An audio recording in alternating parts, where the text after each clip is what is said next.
자, 오늘은요, 요한계시록의 일곱 계시에 대한 말씀을 드리려 합니다. 근데 오늘 한꺼번에 다 하면은 뭐 따바총을 많이 쏴야 되기 때문에 두 번 정도에 나눠가지고 설명을 좀 드려야 될 것 같습니다. 자, 제가 우선 도표하다 들었는데요, 요한계시록은 이 서원이요, 요한계시록 1장 1절부터 1장 8절까지가 요한계시록 서론입니다. 대개 요한계시록 이렇다 하고 설명을 하죠. 그러고 나서 1장 9절부터 20장 5절까지가 바로 일곱 계시가 된다고 하는데 이게 본문입니다. 그러니까 1계시부터 2계시, 3, 4, 5, 6, 7계시까지 하고 그러고 22장 6절부터 21절까지가 뭐죠? 후기죠. 후기. 이렇게 나누면 좀 요한계시록을 쉽게 이해할 수 있습니다. 우리가 요한계시록을 볼 때요, 참으로 어렵다고 하는데, 바로 서론이 1장 1절부터 1장 8절까지가 서론이고, 그죠? 뭐였죠, 서론이? 예수의 5대 비밀에 대한 말씀을 드렸죠. 예수의 탄생과 십자가와 부활과 승천과 재림에 대한 말씀을 드렸습니다. 요한계시록이 이런 것이다. 아포칼립시스, 풍도다, 덮개다, 드러난다 했고요. 이제 본론에 들어가서 첫 계시부터 7계시에 쭉 나오는데 하나하나 계시를 다 얘기하려고 하면요, 아마 한 달은 설교를 해야 돼요. 한 달은 해야 될 것 같은데 너무 지루하기 때문에 또 이렇게 한두 번 설명하다가 다른 데 가서 넘어가서 또 말씀하다가 또 다시 보충 설명하더라도 그렇게 넘어가야 될 것 같습니다. 왜냐면요, 요한계시록만 쭉 한번 하고 나면 많이 좀 질리죠. 그래서 오늘부터 이제 두 번에 나눠가지고 요한계시록 7계시가 뭐냐, 그리고 요거 끝나고 나면 모레는요, 하나님의 평강과 은혜가 뭐냐, 평강. 우리에게 이렇게 요한계시록을 해서 하나님이 내어주신 평강이 뭐냐, 이에 대한 또 말씀 한번 들어보고자 합니다. 자, 요한계시록은요, 분명히 7계시로 되어 있는데 첫 번째 계시가 뭐죠?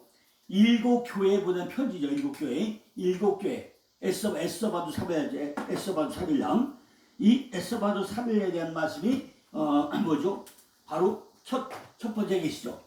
에베소 교회, 소바나 교회, 버가모 교회, 두아드로 교회, 사대 교회, 빌라델피아 교회, 7개 교회인데 우리가 그냥 7개 교회다 하고 나면 별 의미가 없죠.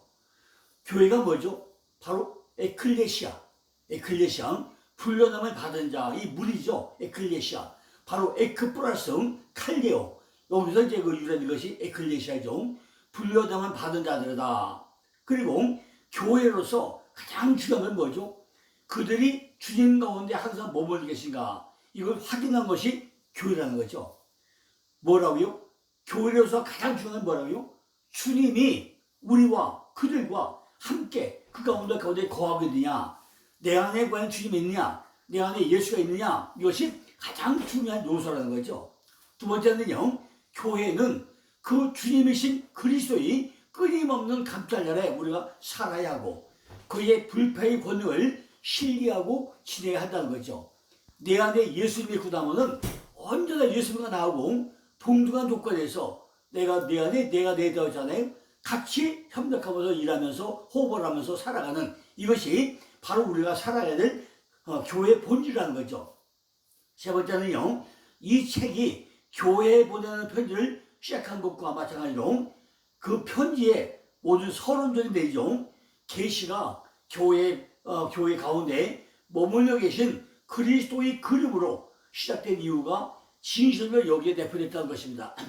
자, 나중에 제가 따라 한번 설명을 하겠습니다만은 7개 교회 가운데 첫 번째 뭐죠? 에베소스, 바로 인내고 회개죠. 인내와 회개, 이거 잘 들으셔야 됩니다. 에베소 교회는 에페소스, 인내와 회개하다는 얘기입니다. 또 서머나 교회, 쉼이 일어나 몰락이고 바로 용서죠. 우리가 인내하고 회개하고 나면은 하나님 우리에게 몰락을 몰아가지고 용서를 해준다는 거죠. 세 번째는 뭐죠? 버가모게, 페루가모스, 바로 인내하고 회개하고 몰락 주고 용서하고 나면 우리가 누구하고 그분하고 혼인잔치를 해야 됩니다. 그러면 왜요? 사랑을 해야 되는데 혼인을 해야 된다는 거죠. 네 번째 뭐죠? 두아드라, 퀴아테이아, 바로 그분과 이제 결혼된다는 거죠. 결혼하면 뭐가 남죠? 우리에게 감사만 나, 감사. 결혼하면 감사만 남는다 그죠? 다섯 번째는 뭐죠? 사대교회, 사르데이스. 바로 남는 것은 기도밖에 없다는 거죠. 기도가 나면 뭐하죠? 이제 빌라델피아, 필라델페이아, 바로 형제우애. 우리가 기도하고 나면은 왜 우리가 형제우애가 되는데 이것이 순종이야, 순종. 마지막에 라오데게죠. 라오디케아. 하나님이 공의만 있다는 거죠. 이것이 축복이죠. 이걸 쭉 연결하면 뭐죠? 네가 인내하고 몰약받아서 혼인하고 결혼하면 남는 것이 형제우애가 있고 하나님의 공의가 있다. 거꾸로 하면요, 회개받아가지고 용서하고 나면은 서로 사랑하게 되고 감사하게 되고 기도하게 되고 순종하게 되고 축복해야 된다. 이렇게 7가지로 우리가 여기서 말씀할 수 있습니다. 이렇게 요한계시록에는 7이라는 숫자가 많이 나오죠. 인과 나팔과 대적과 이런 쭉 계속 나옵니다. 지난번에 뭐였죠? 요한계시록에 7 숫자가 49번 나온다 그랬죠. 42번 나온다 그랬죠. 이렇게 엄청 많이 나와요. 7 숫자가. 그죠? 많이 나온다 그랬죠. 1장부터 3장까지는 복음서 시대, 교회 시대에 나오는 다양한 교회의 유형을 말하고 있습니다. 그러면은 지금 얘기하는 소아시아 7개 교회가 다냐? 아니죠.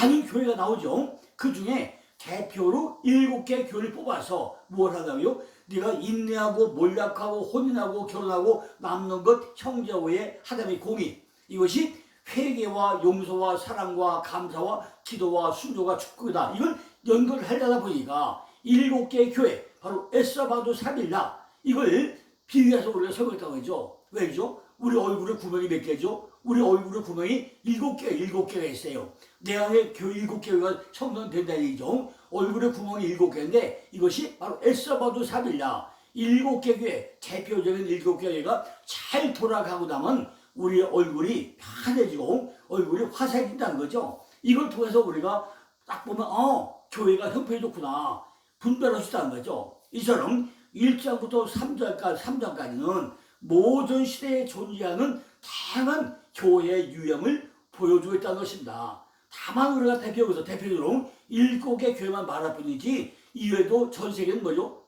많은 교회들이 있잖아요. 그 중을 대표해서 우리에게 설명하고 있다는 내용입니다. 중요한 것은요, 4절에 나오는데 요한은 아시아에 있는 7교회에게 편지한다. 이렇게 실명을 통해서 우리가 설명을 합니다. 그죠? 어저께 우리가 뭐였죠? 요한계시록은 그 묵시 문학이 있고, 그죠? 또 마지막에 뭐였죠? 서간문. 바로 편지라는 거죠. 우리가 편지를 한다는 거죠. 편지는 특별히 우리에게 사랑하고 활기해서 편지한 거 아닙니까? 우리도 요즘에 와서 편지합니까? 편지 별로 안 하죠. 왜 안 하죠? 카톡이라는 게 있으니까 문자 딱딱 보내고 아무 때고 문자 보내고 잘 있냐? 잘 있다. 이걸 우리가 편지 대신 하잖아요. 옛날같이 글로 딱 써가지고 우체국가서 붙이고 하는 이런 수고는 요즘은 안 하고 있지 않습니까?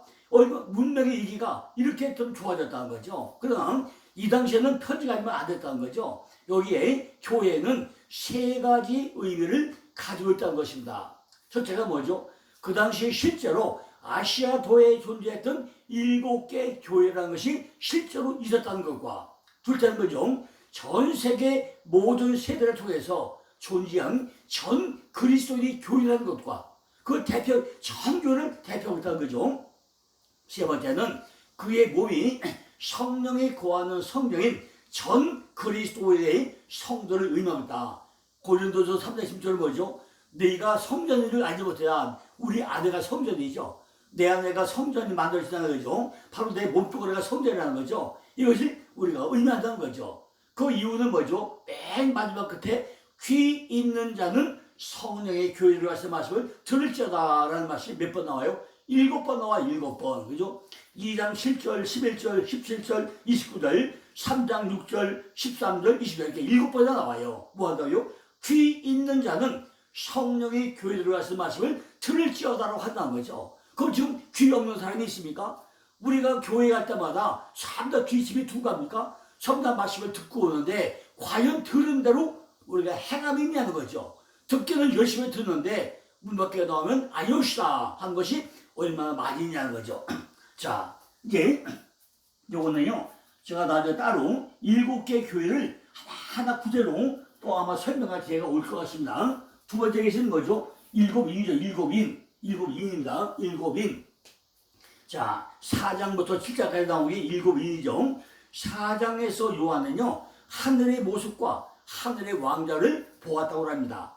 장차 닥쳐올 시험과 환난은 일곱을 인봉한 책이 일곱 인봉이 차례로 떼어져감에 따라서 전개될 것을 설명했죠. 그러나 이 책이 인봉을 떼기 전에 준비적인 계시가 있다고 설명합니다. 교회들이 주님 제자들에 당해야 될 여러 가지 시험과 환난에 대해 가지고 미리 준비하고 무장시키는 데 목적이 있다는 것입니다. 이 책의 두 번째 부분은 이제 있는 일, 즉 일곱 교회에 보낸 편지의 근본 목적은 신랑 대신 예수 그를 맞아야 될 그리스도의 신부인 우리에게 지금 뭔가 준비하라 이렇게 말하고 있다는 거죠.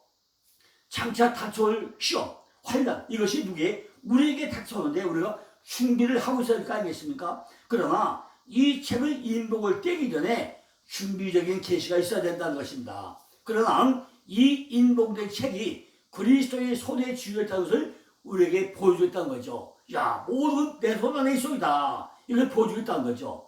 5장부터 7장에 걸쳐서 심판책은 일곱 인으로 봉해되어 있다고 했습니다. 이것들이 열리면서 다가올 죽음과 재앙의 모습을 나타낸다는 거죠. 그러나 하나님은 그의 백성들을 보호할 것이라는 말씀을 보호할 것이다. 이게 설명을 합니다. 천상에 계신 어린 양 그리스도가 일곱 인을 떼는데 이것은 땅에 있는 교회가 받을 환난과 핍박을 말하고 있다는 것입니다. 일곱 인을 뜰 때마다 우리가 환난을 받게 된다는 것입니다. 일곱 인의 재앙은 예수님의 재림 직전에 나타날 7년대 환난을 또 말하고 있다고 설명하고 합니다. 이것은요, 다니엘이 예언한 다니엘 9장 27절에 마지막 일에, 자, 그걸 말하는 것도 알아야죠. 마지막 일에 49지죠. 그걸 설명했다고 볼 수 있다는 거죠. 그러니까 어린 양 대신 예수님이 봉해진 책의 인을 하나하나 뗄 때마다 종말론적인 사건이 나타나고 있다는 거죠. 인이 떼어져서 나타나는 말세적인 환난의 사건들을 우리가 볼 수 있는데 그 뭐라고요? 첫째 인을 뜰 때마다 뭐예요? 신말을 탄 자가 나와서 세상을 정복한다고. 신말 타고 온 자가 뭐죠? 세상을 정복한다고 설명합니다. 둘째 인은 뭐죠? 붉은 말을 탄 자가 땅에 평화를 없애고 전쟁을 일으킨다. 그럽니다. 붉은 말. 셋째 말이 뭐죠? 검은 말을 탄 자가 기운을 가지고 온다고 하죠. 넷째는 뭐죠? 청황색 말을 탄 자가 죽음과 환란을 가져온다고 하죠. 다섯째는 뭐죠? 순교자의 탄원과 여섯째니 큰 지진과 하늘의 징조가 나타나고 사람들이 진노를 피해서 바로 숨고, 그죠? 일곱째는 뜰 때 뭐죠? 일곱 천사가 일곱 나팔을 받는다고 합니다. 하지만 교회는요, 이 모든 환란을 이기고 어린 양이 목자가 되시고 하나님의 눈물을 씻어주는 것도 축복으로 끝난다고 생각합니다. 즉 교회는 환란을 당하지만 예수님이 재림하셔서 위로해 주신 것으로 끝이 나게 된다는 것입니다.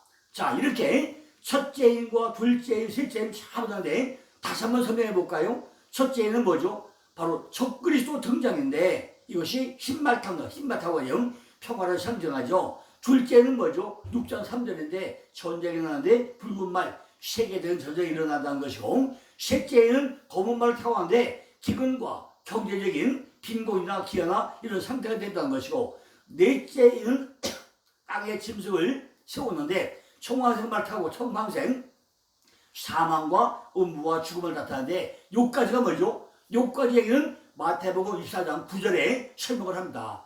9절 얘기가 똑같은 거죠. 그때 사람들이 너희를 환난에 넘겨주겠으며 너희를 죽이리니 너희가 내 이름을 위하여 모든 민족의 미움을 받으리라. 이 내용과 똑같은 사건이 첫째인부터 넷째인까지가 마태복음 24장 9절에 설명되고 있다는 얘기입니다.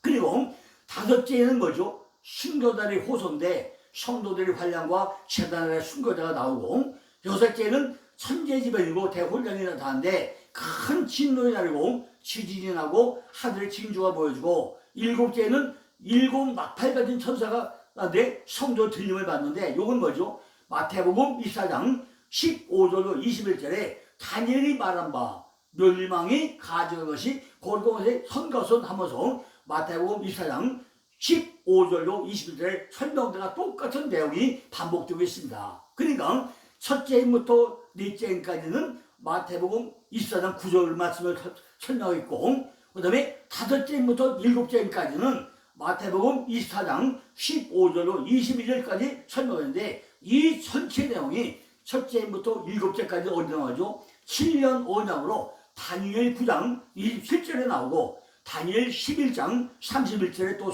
설명을 합니다. 우리가 이렇게 성경은요, 한 군데만 보면 안 된다는 거죠. 일곱 천사가 뭐냐, 일곱 인이 뭐냐, 이것이 전부 다 일곱이 나오는데, 이것이 왜 계시록 나온 것이 마태복음 24장에 여기도 설명을 하고 있냐는 거죠. 자, 이제 셋째 것이 뭐죠? 셋째 것이 뭐죠? 일곱 나팔이죠. 나팔 노래요. 인이 있고 나팔과 그 다음에 대접이죠. 이렇게 대접인데, 두 번째는 나팔이죠. 나팔. 점점 강도가 조금 세져 갑니다. 일곱 인이 뛰어들 때 일곱 천사가 나팔을 불어서 사탄이 세상을 정복하려고 애쓴다는 것을 알고 있다는 거죠. 결국은 뭐죠? 일곱 교회의 편지를 쓰기 전에 금등대 사이에 계신 그리스도의 모습을 보았고, 어디서 봤죠? 일장을 봤죠. 일곱 인을 떼기 전에 하늘에 계신 그리스도를 보았다고 어디 4장과 5장을 설명하고 드디어 일곱 인을 설명을 합니다. 그죠? 그러니까 다시 볼까요? 일곱 교회에 보낸 편지를 쓰기 전에 그리스도가 어디다요? 금등대 사이에 계신 그리스도의 모습을 1장에서 보여주고, 그죠? 일곱 인을 떼기 전에 하늘 보좌에 계신 그리스도를 4장, 5장에서 보여주고 있습니다. 자, 계시록 8장 2절을 6절을 보니까 나팔이 열리기 전에 성도의 기도라는 서막이 먼저 열리게 됩니다. 그죠? 계시록 8장 2절로 6절이죠. 일곱 나팔이 열리기 전에 뭐예요? 성도의 기도라는 서막이 먼저 열리게 되고, 이 기도의 응답으로 나팔이 불려지게 됩니다. 나팔이 뭐죠? 나팔은 전쟁을 알리는 게 나팔 아닙니까? 전쟁, 그죠? 나팔은 전쟁을 알리는 거죠. 하나님 말씀을 대언하는 말 육체, 나팔 부는 자, 그죠? 전쟁을 알리는 이것이 어디서 시온사대를 불었다. 이사야 18장 3절 나오죠. 시온 나팔을 불죠. 그죠? 고린도전서 15장이 뭐죠? 마지막 나팔 때 부활된 자가 늘어난다고 설명하죠. 이렇게 종말론적 의미의 나팔은 마지막 때 심판을 선포하는 거죠. 계시록 8장 8장에서 9장 보면 일곱 천사가 일곱 나팔을 부는데 회개를 목적으로 삼는 연속적인 심판이 시작이 됩니다. 그래서 계속 10장 7절을 보니까 하나님의 비밀 선포가 되고, 11장 15절 보니까 하나님과 그리스도의 지배 체제가 확립이 되고, 이것이 또 마태복음 24장 31절로 택한 자와 불러 모은다 나오고, 고린도서 15장 52절에는 산자와 죽은 자 변호를 또 설명을 하고 있습니다. 자, 이제 첫 번째 나팔이 뭐죠? 첫 번째 나팔은 첫 번째는 땅의 3분의 1, 그죠? 땅의 3분의 1을, 그죠? 심판하는 거죠. 첫째 천사가 나팔을 부니까 피 섞인 우박과 불이 땅에 쏟아집니다. 그 결과 땅의 3분의 1이 타가지고 사위고 수목과 수풀이 풀이 3분의 1이 타가지고 전부 다 사라지게 됩니다. 이러한 하나님의 심판이 여러 번 구약성경에 등장하는데 어디 나오죠? 맨 먼저 나온 게 창세기 19장 24절로 25절 소돔과 고모라가 나타나죠. 두 번째는 어디요? 출애굽기 9장 23절로 25절에 또 기록되어 있죠. 이렇게 우리는 성경을 곳곳에 잘 봐야 된다. 자, 둘째 나팔 부리고 나요, 그죠? 이제는 바다의 3분의 1을 심판하라. 바다 3분의 1. 그죠? 첫 번째는 뭐죠? 땅의 3분의 1을 심판하는데, 둘째 나팔을 보니까 바다의 3분의 1도 심판합니다. 둘째 천사가 나팔을 보니 불 붙는 큰 산과 같은 것이 바다에 던져진다고 합니다. 그 결과 바다의 3분의 1이 피가 되고, 바다 가운데 생명 가진 피조물이 3분의 1이 죽고 배들이 3분의 1이 깨진다고 설명을 합니다. 대단한 거죠. 땅에 내렸던 3분의 1의 심판이 이제 어디래요? 바다에도 그래. 바다도 내린다는 거죠. 셋째 나팔은요, 계속 8장 10절로 11절인데 강의 또 뭐죠? 3분의 1. 땅의 3분의 1, 바다의 3분의 1, 이런 뭐죠? 강의 3분의 1도 하나요. 강의 3분의 1. 셋째 천사가 나팔을 보니까 횃불같이 타는 큰 별이 하늘에 떨어진다고 하죠. 그 결과 강들과 모든 물샘의 3분의 1이 쑥이 되어가지고 그 물을 마시는 전부 다 죽게 된다고 설명합니다. 식수의 3분의 1이 동물이 된다는 거죠. 먹을 수 없는 동물이 된다는 것입니다. 자, 넷째 나팔 보니까 계시록 8장 11절 13절이죠. 전체 3분의 1 심판이 전체가 뭐죠? 온 땅 전체가 지금은 땅과 바다와 강 됐잖아요. 전체 3분의 1 심판하는데 넷째 천사 나팔을 보니까 해와 달과 별들의 3분의 1이 힘을 받아가지고 낮과 밤에 3분의 1이 또 비침이 없고 흑암 가운데 빠지게 된다는 거죠. 그죠? 뭐가요? 해와 달과 별. 지금 뭐였죠? 땅의 3분의 1, 바다의 3분의 1, 강의 3분의 1인데 이제는 어디까지? 해와 달과 별이 3분의 1이 힘을 받아가지고 낮과 밤의 3분의 1이 비침이 없고 흑암 가운데 빠진다는 것입니다. 이렇게 일곱 인과 마찬가지로 일곱 나팔에도 두 명백한 구분이 이루어지죠. 완벽히 두 번이 이루어집니다. 그죠? 이것도 첫 번째 나팔부터 네 번째 나팔, 다섯 번째부터 일곱 번째 나팔까지 완벽히 또 나눠집니다. 그죠? 처음 네 나팔에 따르는 심판은요, 특히 자연에 영향을 준 것으로 땅과 바다와 물과 천체 이변이 생기는 것이고, 그 다음에 세 번째 나팔은 다섯 번째, 일곱 번째 이 세 나팔은 주로 사람에게 영향을 끼치게 되는 거죠. 사람에게. 첫째는 뭐죠? 바로 땅과 바다와 해와 달과 별. 그죠? 그죠? 땅과 바다와 강과 해와 달과 별인데 왜 네 번째까지 하나요? 다섯 번째부터 일곱 번째는 뭐 한다고요? 사람에게 또 사람의 영향을 미친다는 거죠. 이렇게 자연과 사람을 나눌 수 없는 불가분의 관계를 가지고 있으므로 자연 심판 위에 세 나팔은 앞이 네 나팔보다 더 심각한 것을 의미하는 것이고, 따라서 이 세 나팔은요, 세 개의 화화를 또 설명을 합니다. 이후로 벌어질 세 나팔, 세 화화와 삼화에 대해 가지고 공중에 날아가는 독소리가 그 소리를 또 우리에게 알려주겠다는 거죠. 그죠? 자, 이것이 얼마나 무서운 사건입니까? 이 독소리는 죽은 시체를 찾아다니는 붉은 불운을 예고하는 그런 새로운 것이 앞으로 닥쳐올 기회가 화화와 온 세상에 임하는 무서운 죽음의 화가 될 것을 세상에 알린다고 설명하고 있습니다. 자, 이게 다섯 번째 나팔 불죠. 다섯 번째 나팔은 바로 황충의 장인데, 다섯째 천사가 나팔을 부니까 하늘에 떨어진 별 하나가 무저갱의 열쇠를 받아가지고 무저갱을 열게 한다는 거죠.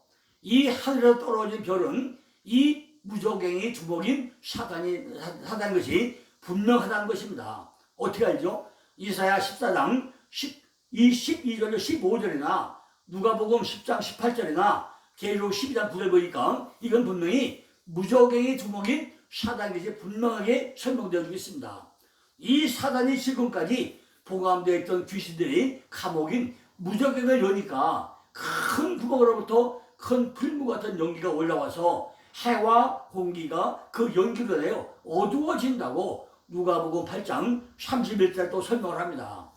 이 연기는요, 사단과 그의 부하 귀신들이 일으키는 기만과 미혹, 죄와 슬픔, 도덕과 흑암과 타락, 고통과 괴로움, 즉 무저갱에서 뽑아내는 지옥이 연기라고 볼 수 있는 것입니다.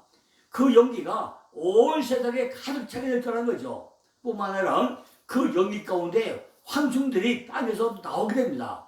이 황충의 재앙보다 더 무서운 것은 뭐죠? 아주 상상하기 어렵다고 요엘서 1장 7절이나 11절에 또 설명합니다. 자, 이제 여섯 번째 나팔은 뭐죠?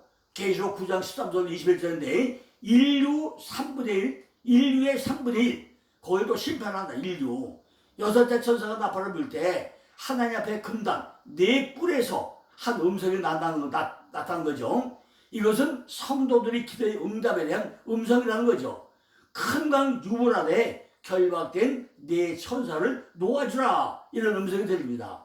이 결박당했던 네 천사는 결코 선한 천사가 아니라는 거죠. 이들은요, 타락한 천사로서 인류를 전적으로 몰아넣기를 즐기는 악한 천사들이라고 베드로후서 2장 2절, 유다서 1장 6절에 설명하고 있습니다. 이 악한 천사들은 하나님이 허락을 받아가지고 결박에서 풀려나와가지고 인류의 3분의 1을 죽이기로 예비된 자들이라고 설명을 합니다. 이 인류의 3분의 1이 죽임을 당하는 이 처참한 전쟁은 그 연, 월, 일시에 일어난다고 설명되고 하고 있습니다. 이것은 이미 정해진 시간이 있다는 거죠. 또한 이 기간은 길지 않은 짧은 시간이 될 수 있다는 것도 의미하고 있습니다. 전쟁은 하나님께 속했다고 대하 20장 15절에 설명하고 있죠. 그러고 나서 뭐 되지? 여덟번째는 사파를 듭니다. 계시록 10장과 11장 1절에 사파를 이루어합니다. 작은 책과 조축인 극적인 진전이 잠시 중단시켜 놓고 사파를 떠나가도 설명합니다. 그리고 6번째 인과 7번째 인 사이에 사파가 있던 것과 같이 여기서도 6번째 나팔과 7번째 나팔 사이에 사파를 삽입을 해놓습니다. 요한은 하늘로부터 구름을 입고 내려오는 힘센 천사를 보게 된다는 거죠. 그의 머리는 무지개가 있고 그 얼굴은 해 같고 그 발은 불기둥과 같다고 설명하고 있습니다. 이 천사가 바로 예수 그리스도의 모습을 많이 담고 있지만 예수 그리스도는 아니라는 것입니다. 이는 하나님께서 보낸 심판을 알리는 능력 있는 천사일 뿐이라는 것입니다. 이 천사가 오른발은 바다를 밟고 왼발은 땅을 밟고 있는 것은 전할 메시지가 땅 전체에 미칠 소식임을 의미하고 있다는 거죠. 그러고 나서 이제 9번째 뭐죠? 일곱 번째 나팔로 들어갑니다. 계시록 11장 15절에서 19절이죠.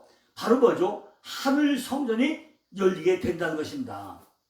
하늘 성전 7번째 나팔로서 이 책이 아주 극적인 연출은 그 절정에 달한다는 거죠. 하나님의 목적은 그 종점에 이르게 된다는 거죠. 그의 나라가 하늘에서와 같이 땅에서도 이루어지게 된다는 것입니다. 그러나 더 정확히 말하면 아직도 완성된 것은 아니라는 거죠. 아직도 이 땅에서 처리해야 될 일이 많이 남아있기 때문인 것입니다. 이 7번째 나팔은 계시록 1장부터 11장까지 마감이라고 해야 되겠죠. 어디? 이 7번째 나팔은 계시록 1장부터 11장까지 마감이다, 이렇게 설명할 수 있습니다. 7번째 나팔 전까지 택하시는 하나님의 백성들에게 해당되는 이 땅에서의 모든 사건이 끝나게 된다는 거죠. 하나님께서는요, 환난 중에 일어날 일을 경고할 전달자를 보낼 거라고 합니다. 그들은요, 하나님의 대적들에게 죽임을 당하지만 다시 또 살아난다고 하죠. 계시록 8장부터 11장까지 7나팔, 바로 심판이죠. 나팔을 분다는 것은 전쟁이 있음을 이야기한 거라고 했죠. 7나팔을 분다는 것은 초대시대 전체에 걸쳐가지고 일반적으로 일어나는 전쟁에 대한 예언입니다. 전쟁이 일어나도 교회는 복을 얻고 전쟁을 통해 핍박받는 사람들에게 하나님의 복수가 따른다는 것입니다. 하지만 주의 이름을 경외하는 자는 상을 주신다고 설명되어 있습니다.